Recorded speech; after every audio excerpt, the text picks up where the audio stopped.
All right, first off, let the people know who you are and what you do. Awesome. So my name is Simone. I'm with Artists with a Purpose here in Leesburg, Florida. I've been downtown for about 4 years. I'm actually artist as well as a business owner of Artists with a Purpose. Artists with a Purpose as CEO.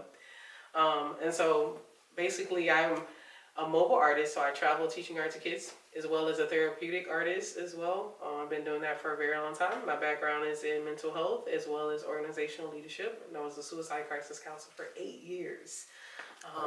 Artists with a Purpose is the first Black-owned art studio in 3 counties, Lake, Sumter, and Marion. Nice. And so we support other artists coming together as one, make sure that we have diversity through the arts, as well as supporting people that deal with mental health. So yeah. Okay.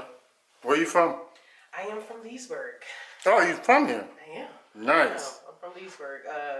Kind of never left. Been here for a while, so yeah. Okay. Yeah. How did you get the name Artist with a Purpose? Great question. So I always loved art. Art was one of my things that I did when I wanted to express myself through arts. But I felt like, what is art without purpose? Most people paint, but they have no purpose to it. So I figure, purpose is bigger than anything, so why not put it together? And it kind of came to me like Artists with a Purpose, more than just a paintbrush. We create movement and catalysts of change. Okay. What inspired you to start painting?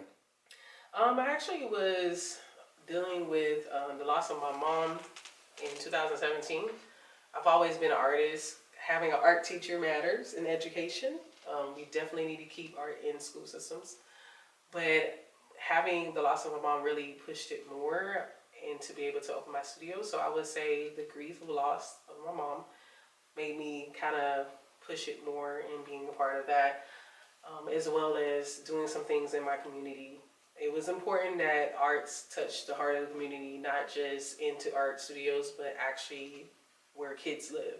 Mm-hmm. A lot of kids that are in low income don't get a chance to actually experience art. So what I did was I actually taught it in the community where I lived, or places that people don't want to go. So that's what kind of made me really push that. Okay.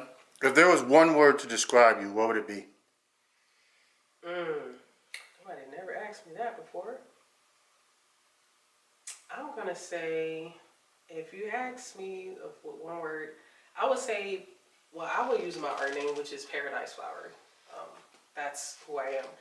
Which means that when I paint, my hands are like from heaven to earth. What was the word? Paradise Flower. Paradise Flower? Yes. That's one word? That is not one word together. I thought I was tripping. It's 2 words. Well, right. Paradise. We'll let it slide. Yes, thank you. I appreciate that. I don't know if you said 2 words, but I just say words to describe you. Okay, well, that's what I would say, though. Yes. Okay. Yeah. But if you want one word, I would say fearless. Okay. Yeah. I like that. Yeah. What do you feel is the biggest difference from where art came from and where it is now, currently? I do think that we have a long way to go. It still has not reached to the point of people respecting art to a whole dimension like it should be. Just like this year, we are Artists with a Purpose got selected to go to Harlem Fines Art Show in New York, which I think is going to help put a light to art a little bit more on just Central Florida area, all areas in Florida. I think that it brings more diversity and it helps to not make things divided.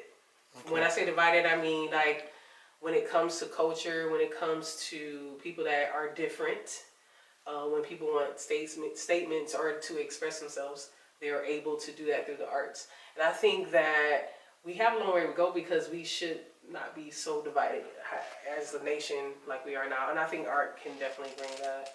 It brings a statement. It brings conversation. Yeah. Yeah. What's some events that you've worked on, and what are you currently working on? Because I know you got some shows coming up. up. A lot of stuff happening right now. So we got a couple events going on every third Thursday of the month and every third Friday. Let's start with Thursday. Every third Thursday is the open mic night. So we do open mic. Awesome. And we actually, some people either paint or do spoken word. On third Fridays, we have the 4th Street Art Experience, which is focused more on artists to express themselves or actually come out and create. It is free, and there's no charge for that, but if you do sell, we ask for donations back to what we do as the mobile art to travel and teach kids. So we just ask for a $20 donation. But the goal of that is a lot of spaces don't have where artists can be where we can be creative. A creative space where we can kind of like collab together, a community of arts. So that's what's happening. This weekend, which is the MLK birthday is coming up, we are doing Soul Fest, which is also hosted by Artists with a Purpose and also partnershiping with Young Lake County. We will be doing some art there. We will be doing music, a lot of vendors, a lot of food. And then we have an after party after that as well, which Soul Fest is the 4th year that we're doing that. And then again, we also have, like I said, the Harlem Fines Art Show, which we're going to New York in February. The 20th through the 23rd, we'll be showcasing in Harlem, New York. Okay. So those are the 2 big things that are happening. And I forgot about this, but this is also one of my artists, Belina Wright, is actually doing a show here called Culture Around Us, which is sponsored by United Arts. That will be coming up on May 3rd this year. So that's just some of the peak of what we're doing, and I'm pretty sure there will be more. So definitely always look at our website, artistwap.com, for the more information to see what's happening now, type of thing. What was the website again? Artistwap.com. Okay. Yes. I know you had tapped into mental health. Yes. How hard is that dealing with that? I have a brother with mental health, so. Yeah. I'm going to say it's, I'm just going to be transparent on as far as culture of, for African American, it is definitely hard to talk about. Some people don't want to admit about mental health, but it is something that is touching our kids, it's touching our schools. You will see more shootings, you will see more suicide rate if we don't start something. Prevent crisis and prevent. And there's not much help for that. I went way down the rabbit hole with that. It's very difficult. Yes, it's very difficult, and we need more support for families and more support in the school system. And I'm glad you said that because people don't understand dealing with people with mental health. It's not only the person is affected, everyone around the person is affected. Yes, the whole family. Yes. Yeah, it's big. And then, after that, if you're dealing with it, the family is going to need some type of counseling too. Exactly. So it just sort of like a domino effect, So it's a really big thing. So I definitely think we should talk about that more for sure. No. What's one of the hardest challenges you had to face, and how did it make you feel? Let me see how I can say this. I want to say, being a Black-owned art studio is not as easy. I wish it could be something that we can do more as far as putting a light on Black-owned businesses. I'm just keeping it real.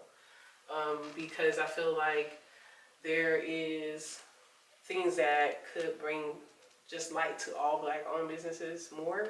Yeah. Because we just have to work a little bit harder sometimes. Mm-hmm.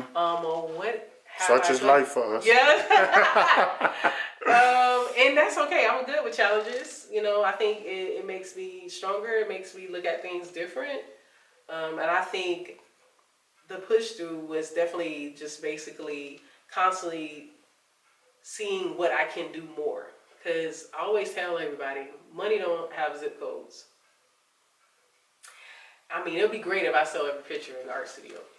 But, you know, who says I can't be in Africa or Europe or Italy and do whatever? Like, I don't have to stop because my zip code is here. Yeah. Like, the world is big, you know? And so I just had to open my wings a little bit more and know that, build that support around you, regardless if it's in this city, if it's out of this city. It's like, as long as you have the support, I think that's the biggest thing. So that's how I overcame it, is just making sure that I build what was around me and what was supporting of me, regardless of what's happening around me. Yeah. And then, you know, it will work out. So your purpose is greater than your challenges. Yeah, very true. So. Very true. I know you said you work with the youth and with children. What kind of advice do you give them? If I would say definitely, the challenging for this generation is 20 times harder than when I was growing up. It's a lot. What makes you say that? I would say the media. We didn't have internet. You know, like if I had a beef, I had to find a phone and got change and put it in the, and called you from a payphone. Mm-hmm. You know, they probably don't even know what a payphone is. But, and I was tired by that time, finding change and all that stuff. I was like, hey, But now it's just the internet, the media, the pressure that they kind of deal with is like, I gotta be this cool, I gotta be this skinny, I gotta be this rich, I gotta, it's the stigma of what they have to be on a certain level. And I think the internet has made it much harder for them. But there's still hope. Mm-hmm. There's still hope. That doesn't mean that nothing can happen. So we just have to play chess instead of checkers. See how we can be able to connect those dots with the next generation. Because listen, these kids got to be the kids that take care of us when we like 80 or 90 years old. And right now, I don't want my caregiver on TikTok while I'm getting a breathing treatment or something like that. I just be like, hold up, let me do a TikTok before I give you this breathing treatment right quick. If there was something you can take back and do differently, what would it be? I would have did this 10 years ago. I wish I would have never looked at the challenge and just did it. Like, I just wish I would have I didn't even know that it had that much power to even create it. I was the fear. That's why I say fearless. Like I've been here 4 years, and from 4 years, I'm in New York in 40 days. That came from just starting somewhere. Like, you don't have to have everything. Just start. Yeah. Like, just do it. Like, what worse could ever happen to just start? Do you have to have everything? No, you don't. But you do have to be able to your first step, walking in that purpose, and that everything else will work out for you. So yeah. Is there any special people you want to shout out? Is there any people that helped you come up or inspired you? There's a lot of people. One is my family. I do thank God for all my family. I do, because it took a lot to get there. And so I would say family support for sure. And I would say I have a couple people. I have my artist. Well, she's not here any longer, but Miss Smith. She was my art teacher. She was the first investment I had in high school. I actually won a Gold Key Award in Disney in 1999. I was in high school. She actually took my art pieces out of the trash and put them in competition. Wow. I didn't even know that until I won. Wow, that's back awesome. then, in the 90s, the teachers could be a part of your life. You know what I mean? Yeah. Oh yeah. Most definitely. So, her coming to my job was like, hey, you won the Gold Key Award. I was like, how would I do that? I never entered. I just took it out of the trash and I put it in. And so mixed media is my gift. That's what I'm good at. I'm like texture and that's how, you know, I looked at the wax today Yeah. and kind of like, ooh, I mean, I think I can do some of this. Yeah. I love mixed media and I love texture.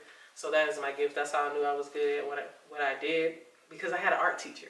Yeah. But I didn't have that, and I knew I went in. And then also, just give props to, I think the Camachos. They were one of the people that started with me a long time ago, when I first started in 2012, 2013. So those are my ride of people. I have so many people. City of Leesburg, I do thank God for them for letting me still have the studio down here, and we're still standing. All right. We're still standing. Congratulations on everything that you're doing, and you're very appreciated, I'm sure. Yeah. Go ahead and let everybody know how to get in touch with you, how to contact you, your social medias, whatever way, you know what I'm saying? And I appreciate you sitting with Rexz.